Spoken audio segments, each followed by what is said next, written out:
4ஆம் சங்கீதம் 7ஆம் வசனம்.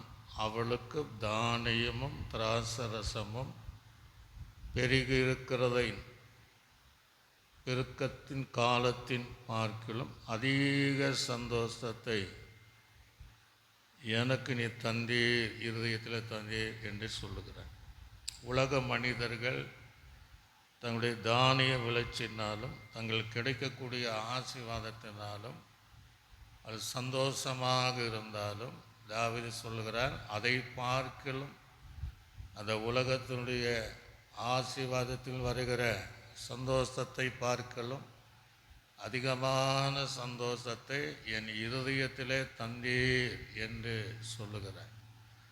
தேவ பிள்ளைகள், உங்கள் வாழ்க்கையிலும் இப்படிப்பட்ட எந்த ஒரு ஆசீர்வாதம் இல்லாமல் சுற்றிலும் துன்மார்க்கர்கள் ஒரு செழித்து அந்த ஆசீர்வாதங்களினால சந்தோஷமாக இருந்தால் உங்கள் வாழ்க்கையில் அதிகமான சந்தோஷத்தை தேவன் தருகிறார்.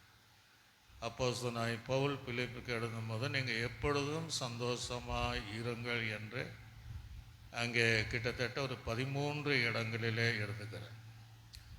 ஆப்கப் சொல்லும்போது அத்திமரம் துளிர் விடாமல் எதுவும் இல்லாமல் போனாலும் நான் கர்த்தருக்குள் மகிழ்ச்சியாய் இருப்பதே அது எனக்கு புது பலன் என்று சொல்லுகிறேன்.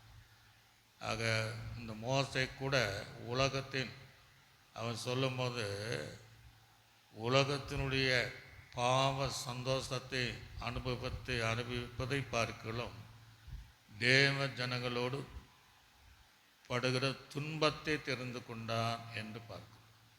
அவைகளே அவன் சந்தோஷமாக இருந்தால் இன்றைக்கும் உங்களுக்கும் அப்படிப்பட்ட சந்தோஷம். அவளுக்கு தானியம் திராட்சரசம் பெருகி இருக்கிற காலத்தின் சந்தோஷத்தை பார்க்கலாம் அதிக சந்தோஷம் என் இருதயத்தை தந்தார். உங்களுக்கு அந்த இருதயத்தில் இன்றைக்கு அந்த சந்தோஷத்தை யாரும் எடுத்துக்கொள்ளாதபடி மன மகிழ்ச்சியை தேவன் இன்றைக்கு உங்கள் வாழ்க்கையில் கட்டளையிடுகிறார். அதுக்கு பின்னாடி சொல்கிறேன், நான் சமாதானத்தோடும் படுத்து கொண்டு நித்திரை செய்தேன். கர்த்தாவே, நீ ஒருவரே என்னை சுகமாக தங்க பண்ணினீர் என்றார். சமாதான நித்திரையும் சுகமாக தங்க பண்ணுகிற தேவன்.